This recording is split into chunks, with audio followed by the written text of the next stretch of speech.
Okay, I'm going to go ahead and make a bone broth video. And what we're going to make today is chicken. So the things that you're going to need: a large stock pot made of surgical stainless steel, and don't go on eBay and find something made in China. Do Americraft, Salad Master, Platinum, Lustercraft, Kitchen Craft, any of those real surgical stainless steel pots. I could talk about that in another video. Anyways, I'm going to fill it 3/4 of the way with my multi-pure with filtered water, which I've already done. So, stock pot full of water, 3/4 of the way full. I'm going to do, because I'm doing a 12-quart pot, I'm going to do 2 chicken carcasses. So what I do is, every Monday Whole Foods has their chickens on sale. So what you can do is, to keep it as clean as possible, because I make broth for people all the time, what I do is I get home, I remove all the meat of the chicken, and I immediately freeze the carcass. I don't like it sitting out. I don't want any chance of bacteria or contamination. So just completely remove all of the meat and throw it right into the freezer. You can either throw it in a Ziploc bag, like I do sometimes, or you can just keep it in the container, whatever you have room to do. That's what you should do, just so that you don't have any risk of bacteria. A lot of people will have their carcass in and out of the fridge. They pull meat off, they eat, they contaminate. I don't do that. So what you want to do is just rip all the meat off and throw it in the freezer. So ingredient 1, since I'm making 12 quarts, I'm going to use 2 chicken carcasses. I don't really worry about the string or anything, but I'm going to throw both of those in there. And then I'm going to do a splash of apple cider vinegar, and this is the only brand that I'll use, is Bragg. A splash is probably a large tablespoon. And then because we're doing this for 24 hours, veggies can actually make the broth taste bad. So if you're thinking about carrots, celery, those kind of things, I would omit that. That's something you want to add in like the last hour of cooking if you want to. But we're going to stick to things that aren't going to go bad, and these are actually, tubers, roots, whatever, that are going to not only have anti-inflammatory, antiviral, antibacterial properties to them, but they're also going to make the stock taste really good. So I have a big hunk of ginger here. I think I just lost my turmeric. Oh, let me see if I can see. There it is. So that's about, it is what it is. It's about 2 inches. It's pretty thick. So that's organic ginger. Whenever you can find fresh turmeric, it looks just like ginger, except when you cut it open, it's bright orange. It's an amazing anti-inflammatory. It also kills yeast. It's just something that's absolutely amazing. So whenever you can find it, do it. You're barely even going to taste it in the broth. If anything, it's just going to turn it orange. And then I've got about 5 or 6 pieces of garlic there. And I did 1 large sweet onion. And most people would say, don't worry, leave the skin on. The reason I cut the skin off is because a lot of times there's a lot of mold in the skin. So the only reason I cut it off is so that I can check and make sure that there's no mold. So what I'm going to do is, the finer you chop this stuff up, the more it's going to saturate the broth. So I like to chop it up good.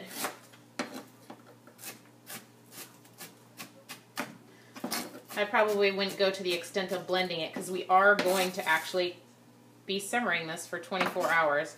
So it will distribute. So get the onion in there.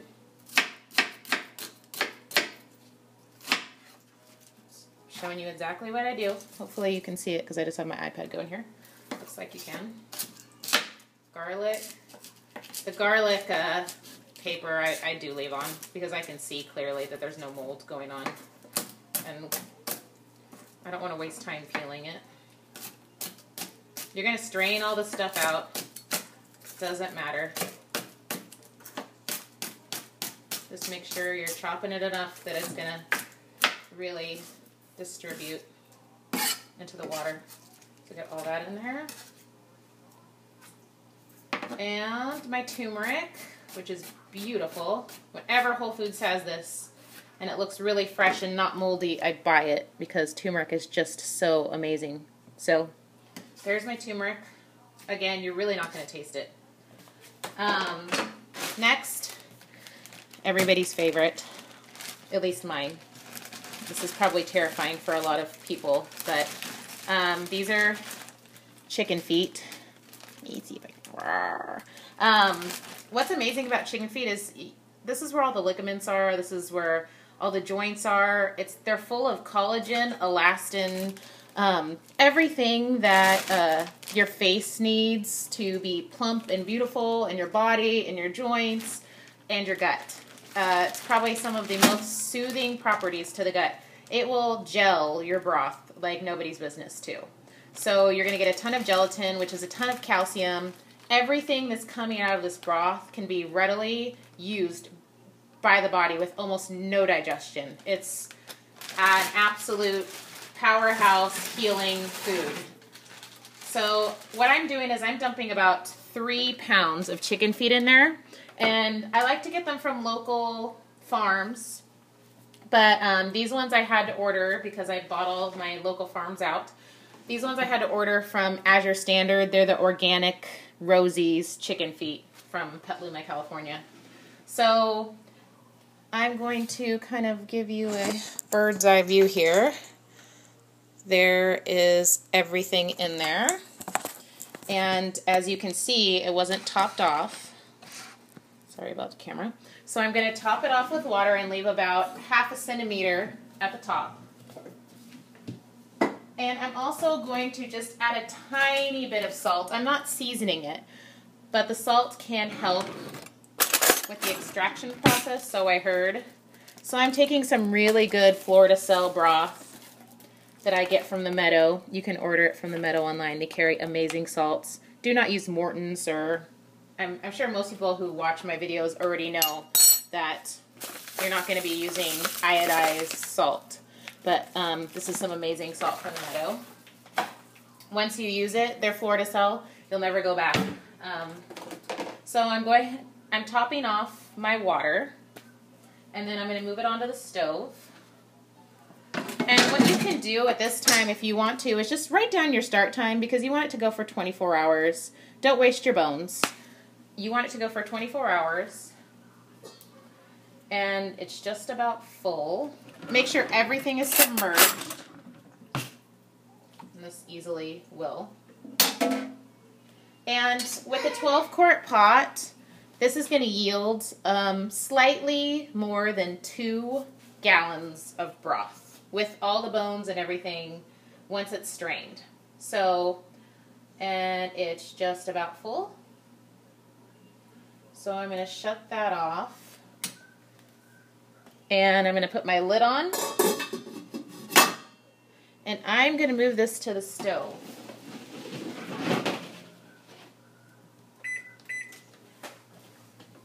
And what I do, take this off. What I do is I turn my stove, gosh, you can barely see it on here. You can't see it at all. I turn it to high heat or medium if you're one to forget. And I let it go until I feel that it's just barely kind of rumbling. I don't want a full rolling boil. So you want it to just kind of be simmering. And then on my stove, which is this LG stove I wouldn't recommend to anybody because it breaks all the time. It's awful. I turn it down to 1.2 on my stove, which is very, very, very, very low. And what you've got to figure out is what your stove needs to be at just a barely, barely simmer, and so that you don't have steam escaping your lid, but it's hot enough. So you just kind of have to figure that out on your own. But don't bring it to a crazy rolling boil. You just want it to come to a simmer. And if you want, you can leave your lid off until it gets to that kind of barely simmer point, and then put your lid back on and just make sure it's not moving around and bubbling out. You just want it just that hot. And then it's going to go for 24 hours. I'm confident leaving my stove on for 24 hours. I don't have a problem with that, even if I'm not home, as long as I know where it's at. That's totally up to you. Some people like to do it, start it at night and have it go overnight, and then know that they're going to be home during the day. But you can also turn it off for 2 hours because it's going to create kind of an oven, and you can come back and turn it back on. So if you need to run an errand, turn the stove off. It's fine for a couple hours, and then turn it back on. Just make sure it stays hot. So 24 hours, you're going to go ahead and remove the lid, and I'll show you what I use to strain my broth really quick. Sorry, I have to set this back up so it's not wobbling around.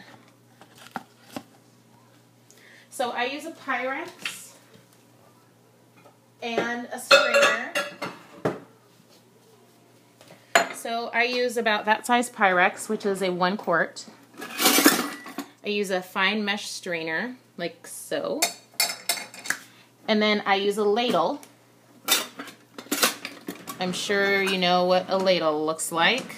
And since mine's probably in the wash, I'm just going to show you my measuring cup. And what I do is, when the broth is finished, I just scoop it out, pour it in there, strain out everything, because you've got all the garlic stuff. You're going to see like chicken feet toenails. It's disgusting, I know. But you're going to strain everything out, and then you're going to pour it into jars to go into the fridge. And what jars are really great are these 3-cup ball mason jars. These can be frozen. So if you make a big batch of broth and you don't want to worry about it going bad in the fridge, it lasts about 7 days in the fridge. But if you don't want to worry about them going bad, go ahead and store them in these, because these can all go in the fridge, and then if you say 3 or 4 days down the road, you can say, oh, you know, I can throw these in the freezer if I want to, and I'm not going to have to worry about them breaking like a mason jar that's like this, that has a tapered neck. This is a wide mouth quart jar, which is 4 cups, and this will break because of the tapered neck. So you can do that, or if you know you're immediately going to be making soup, go ahead and do the half-gallon jars. This is a half-gallon jar. Sorry. This is a half-gallon jar. And that is the equivalent of 8 cups. And you can go ahead and fill a couple of these. Say you're making a gallon, you're gonna make a big soup. So maybe you have 2 of these and then a bunch of the 3-cup jars, because this is gonna be immediately used in the next couple days for your soup. So that's also a great idea. Make sure you have lots of jars. You want clean storage for your broth to keep it from getting tainted by, never ever put hot broth in plastic, ever. Most people know that, but this is just how I do it, and I wanted to make a quick video, and maybe I'll even update it and show you how I strain it and all of that, but hopefully this gives you the gist. So 24 hours, low, barely simmer. Or if you have a clean crock pot, like a stainless steel crock pot, or like a DeLonghi crock pot, a crock pot that is definitely lead-free, I would use that. But happy broth making.